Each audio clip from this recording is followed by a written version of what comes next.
सकाळी सगळं आवरून गाडीत बॅगा ठेवल्या आणि आम्ही बाहेरगावी जायला निघालो. पण कुठे ते तुम्हाला पुढे कळेलच.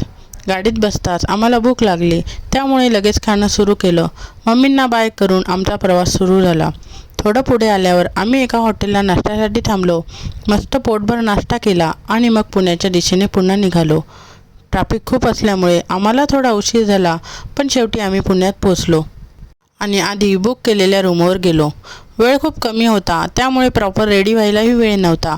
पटकन फ्रेश झालो. किमया, एंजल आणि पियूचे ड्रेस चेंज केले आणि आम्ही थेट हळदीच्या लोकेशनला पोचलो. तिथे पोहोचल्यावर लग्नाचं वातावरणच एकदम भारी वाटत होतं. नवरी आणि नवरदेवाची छान तयारी झालेली होती.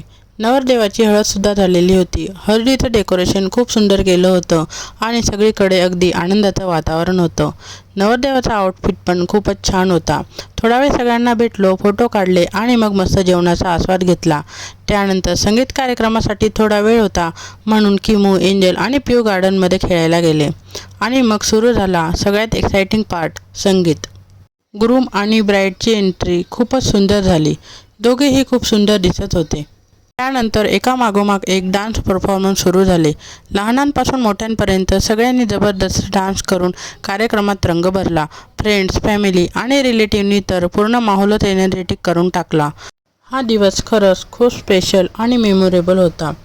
लास्टला ब्राईड आणि ग्रूम फॅमिलीसोबत खूप छान नाचले. त्यांचा डान्स पण खूप छान झाला. सगळ्यांनी खूपच जास्त एन्जॉय केला. त्यानंतर सगळे डान्स बघितले. वेळ कसा गेला ते आम्हाला कळालंसुद्धा नाही.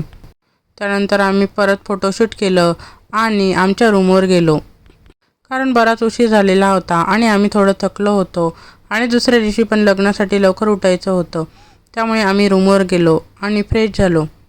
आजचा व्हिडिओ तुम्हाला कसा वाटला हे कमेंट करून नक्की सांगा आणि व्हिडिओला लाईक, शेअर करायला अजिबात विसरू नका आणि माझ्या चॅनेलला सबस्क्राईब करायला विसरू नका आणि इंस्टाग्राम पेजला फॉलो करा. Bye bye.